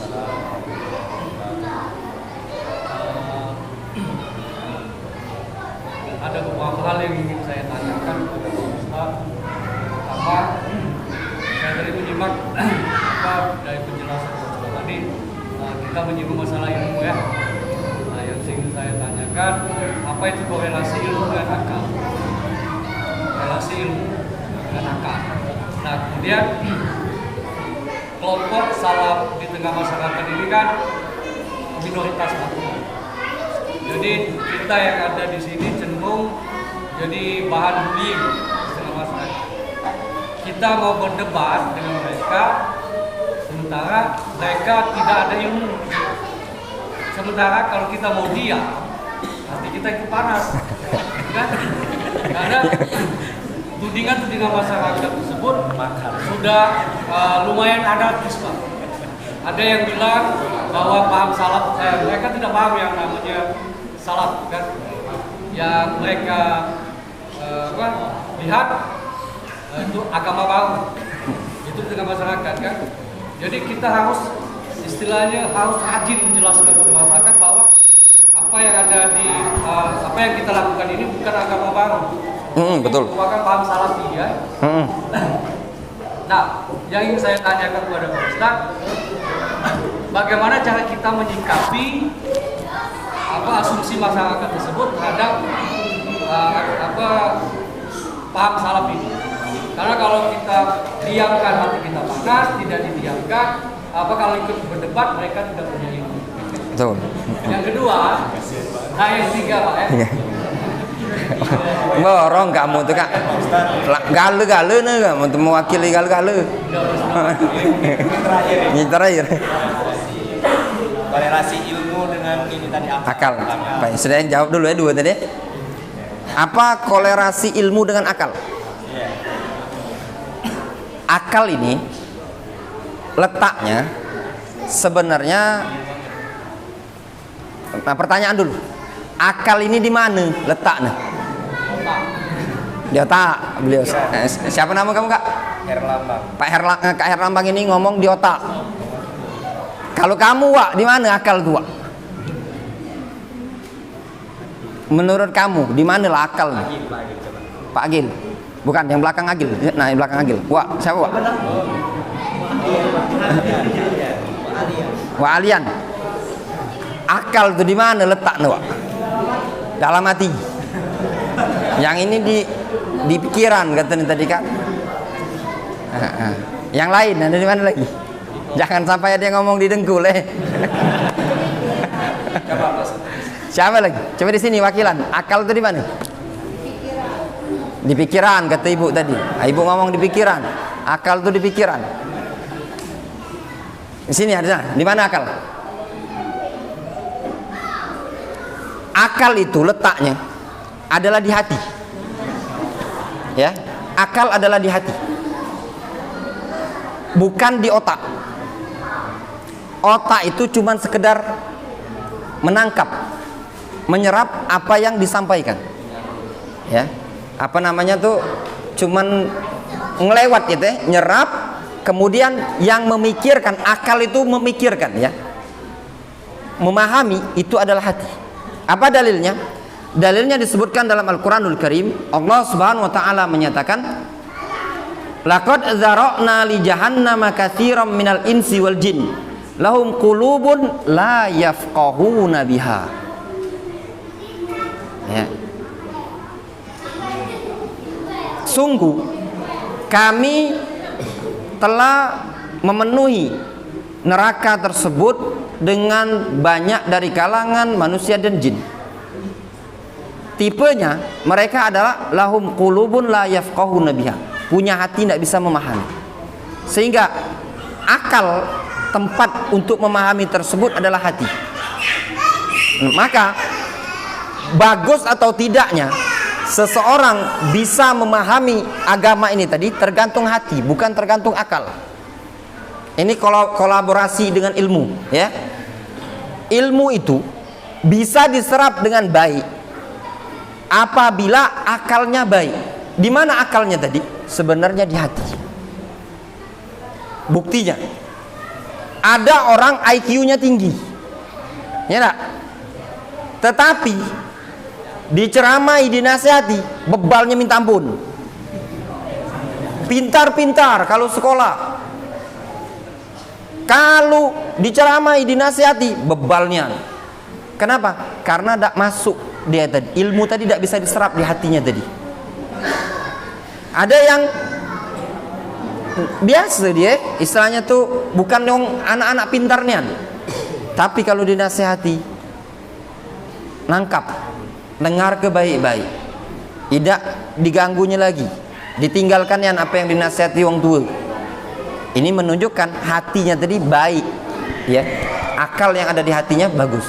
Otak cuman transfer, sebenarnya di hati. Makanya Rasulullah SAW menyatakan, inna fil jasadi mudghah idza saluhat sairul jasadi. Pada anggota badan itu ada segumpal daging, kalau baik seluruh anggota badan.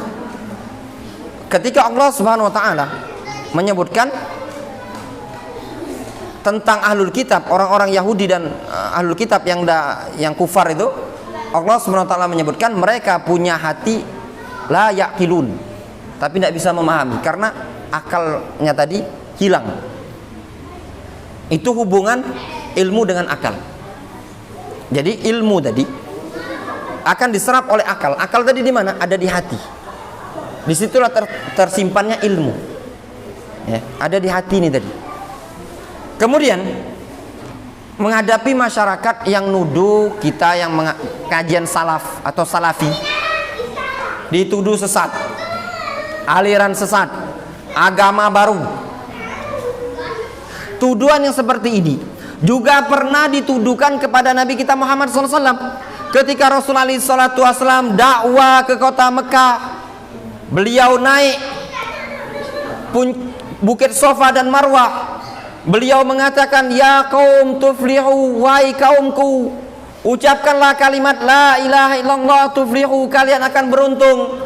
Lalu Abu Jahal melempar Rasul dengan batu sampai berdarah kaki Rasulullah SAW. Seraya Abu Jahal mengatakan, aja'alal alihata ilahan wahida, inna hadza syai'un ujab, a inna la tariku alihatana li syairin majnun. Lihat, mereka kaum musyrikin mengatakan, apakah dia si Muhammad ingin mengajak kami ninggalkan tuhan-tuhan kami yang banyak demi menyembah Tuhan yang satu? A inna la tariku alihatana li syairin majnun, apakah kami harus ninggalkan tuhan-tuhan kami yang banyak cuman sekedar ngikuti li syairin majnun, tukang syair yang gila seperti ini? Rasul dibilang gila. Bayangkan, itu pernah dialami oleh Nabi kita Muhammad SAW. Beliau dituduh seorang yang gila, tukang syair, ya, tukang syair, tukang disebut lagi beliau, dakwah beliau adalah dongeng, ya, kisah-kisah terdahulu, dongeng-dongeng orang terdahulu. Sekian banyak tuduhan juga pernah dialami oleh Nabi kita Muhammad SAW. Itu konsekuensi kita tatkala ngikuti kebenaran, pasti akan mendapatkan musuh. Itu pasti. Ketika Rasulullah SAW datang kepada Waraqah bin Naufal, sebagaimana dalam riwayat Bukhari, ditemani oleh Khadijah. Kata Waraqah bin Naufal, sungguh, ya, la ya'ti ahadun bimithli ma ji'ta bihi la'udi, tidak ada seorang yang datang membawa seperti apa yang engkau bawa ya Muhammad, illa udi, pasti dia akan dimusuhi. Makanya kalau kita ingin membawa ilmu yang dibawa oleh ilmu Nabi Muhammad SAW, pasti kita dapat musuh. Wa kadzalika ja'alna likulli nabiyyin aduwwan minal mujrimin. Demikianlah kami jadikan pada setiap nabi pasti ada musuh dari para penjahat. Itu jelas. Ya, tidak mungkin bisa kita elakkan lagi, pasti ada yang membenci. Kalaupun seandainya kita tidak membawa ilmu yang dibawa oleh Allah, oleh Nabi kita Muhammad SAW, nyocoki masyarakat, pasti akan ada yang membenci juga, ya benar. Makanya kata Imam Syafi'i, ghayatun nas atau ridon nas ghayatun la tudrak. Keridhaan manusia itu puncak yang tidak bisa dicapai. Ya. Allah Subhanahu wa taala menyebutkan tentang kaum musyrikun zaman dahulu. Gimana ayatnya? Wa idza marru bihim yataghamazun. Kalau lewat, ya kan? Apa gimana ya? Wa idza marru bihim yataghamazun. Kalau dia lewat di tengah-tengah masyarakatnya, yataghamazun. Nyindir-nyindir, ngejek-ngejek. Ghamaz itu dengan ucapan atau dengan lisan. Aliran sesat. Itu tadi. Ya kan? Biasa. Itu kebiasaan yang udah kebiasaan zaman dahulu. Ya, sudah ada di zaman Rasulullah SAW. Ini konsekuensi. Nah, cak mano kalau ketemu yang seperti ini, didiamkan panjang berdebat. Diladeni panjang berdebat. Urat kencang, dia tidak nerima juga. Didiamkan, hati panas. Kapan hati panas? Tangan bergerak. Itu tadi. Nah itu tadi. Itu kan. Nah, cak mana ngadap yang cak ini tadi? Solusi terbaik, ya, kalau dilihat sikon, dilihat yang diajak ini tadi. Kalau yang seperti ini masih ada diharapkan kebaikan. Misalkan orang ini tadi tipenya masih ada kemungkinan bisa menerima kebenaran, maka dikasih penjelasan. Ya. Penjelasan tidak usah panjang lebar. Payu, milu aku pengajian dulu. Nah, kina kan pengajian di masjid. Kalau ada yang nyeleneh, tanyakan dengan ustadz. Kalau aku ini bukan ustadz, aku milu pengajian di masjid sana, milu bayi dulu. Nah, kalau nak bantah, bantah dengan ustadz. Coba dulu. Itulah solusi terbaik. Tapi kalau diladeni, panjang apa masalahnya? Kita ini dek kata ilmu, akhirnya berdebat sama dek ilmu. Kapan malak? Mulut ngomong, tangannya ngomong gitu tadi. Kalau tanganlah ngomong, panjang urusannya tadi. Itulah jawaban singkat. Jadi diajak pengajian. Banyak terbukti dari kawan-kawan yang pernah terjadi seperti ini. Kalau sudah diajak pengajian, ternyata beda kalau lah nyicip kan. Oh, ternyata beda. Ada dua kemungkinan, ya kan? Kalau diajak pengajian itu ada dua kemungkinan. Kemungkinan pertama, dia dapat hidayah. Ternyata apa yang dia yakini selama ini tidak benar terhadap pengajian ini. Ternyata pengajian ini memang benar, ilmiah, bagus. Ada dua kemungkinan, sakit panas kita tadi terbalas. Ngapa? Pas diajak pengajian dia ada akor, nahankan dari maghrib sampai isya, panas saat ini. Itu tadi kan? Malu aja itu baik. Wallahu ta'ala alam bisa. Ada lagi tanya kan?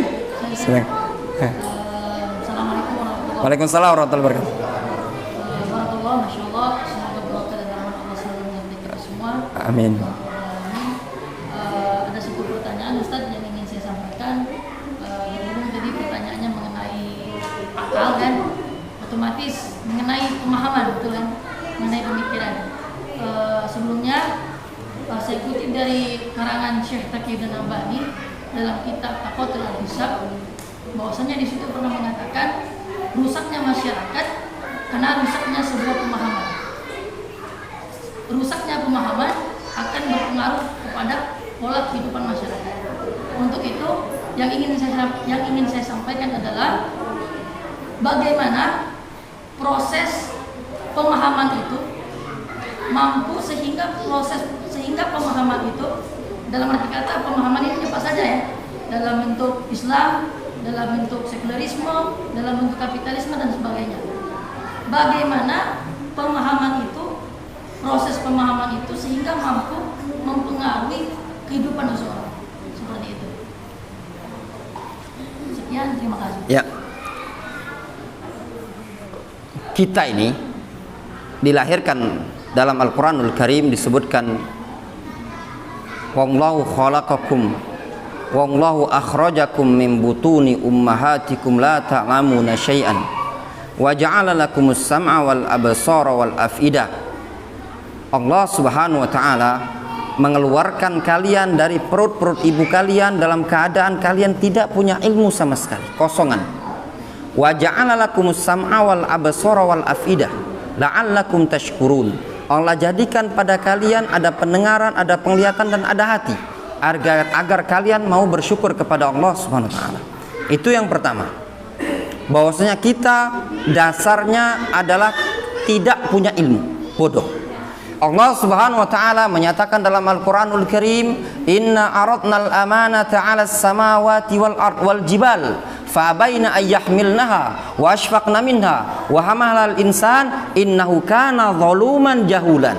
Kata Allah Subhanahu wa taala, kami tawarkan amanah tersebut untuk beribadah kepada langit, bumi dan gunung. Fa'abaina ayyahmilnaha, semuanya enggan untuk menerima amanah tersebut.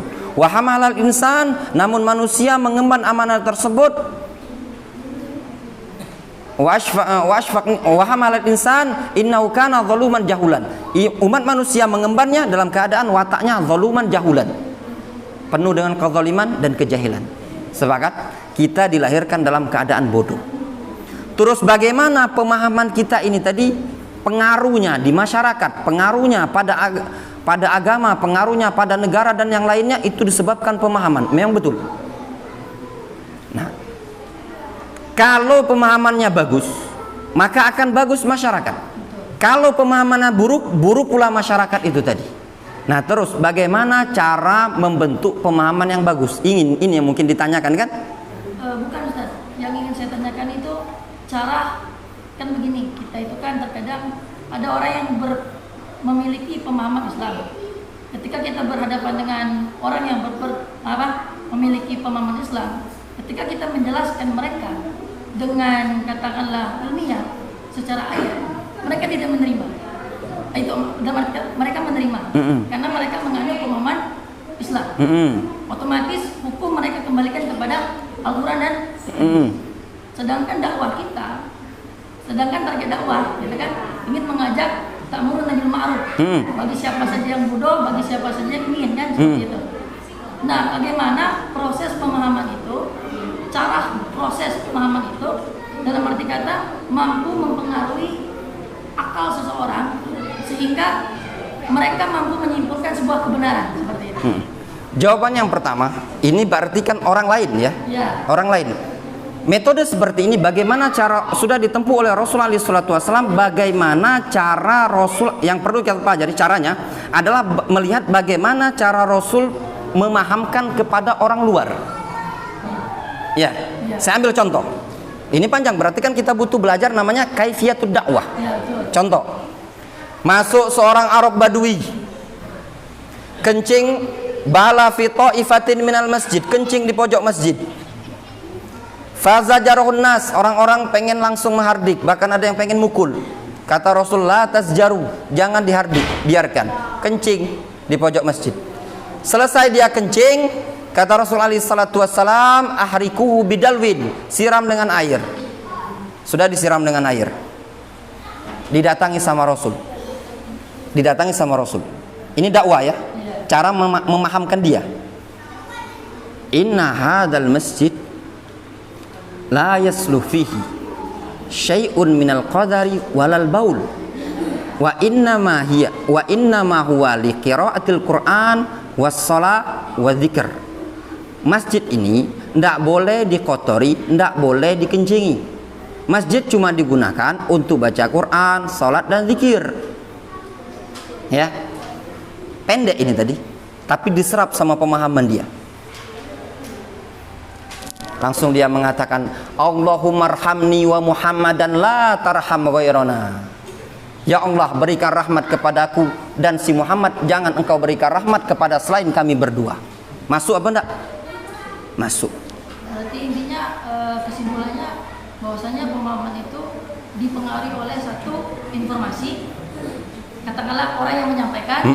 Yang kedua diserap, disimpan di otak, terus dicerna oleh akal. Betul. Seperti itu ya. Betul. Oke, terima kasih. Nah, caranya ini tadi yang kadang kita nih orang tuh tidak bisa nerima karena cara kita tadi kurang tepat. Betul. Nah, itu tadi jawabannya. Ya.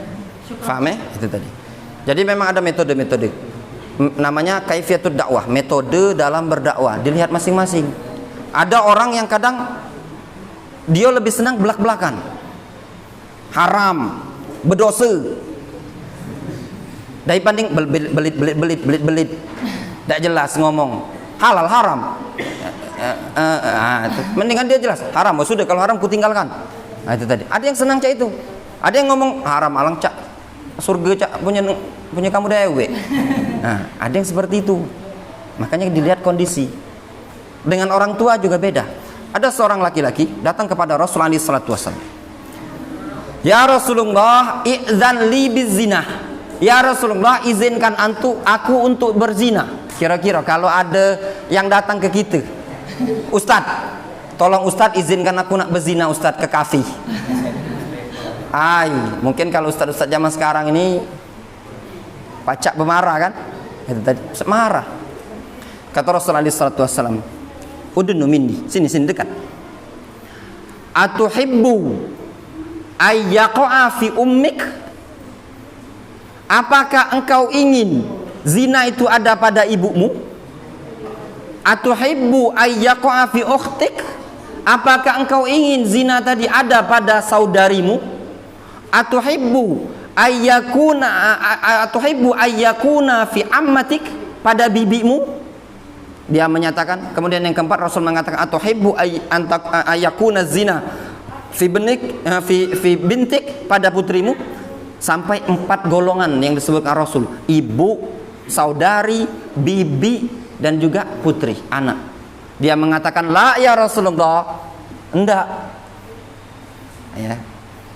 Langsung dia mengatakan, ya Rasulullah, la a'zan atau la asta'zin laka bizina abadan. Aku tidak akan minta izin untuk berzina lagi selama-lamanya. Lalu panggil sama Rasulullah sallallahu alaihi wasallam, dipegang dadanya sama Rasul, Allahumma tahhir qalbah.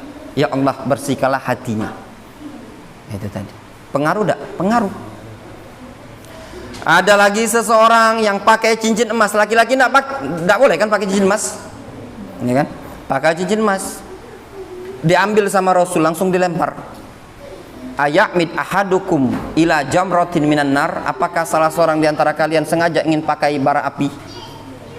Kata kawannya, embek baik cincin ini, kan pacak dijual, kan? Kata dia, la akhud khotaman yarmi bihi Nabi sallallahu alaihi wasallam, aku tidak akan mengambil cincin yang sudah dilempar oleh Rasul. Berpengaruh? Berpengaruh. Jadi lihat kondisi masing-masing. Itu tadi.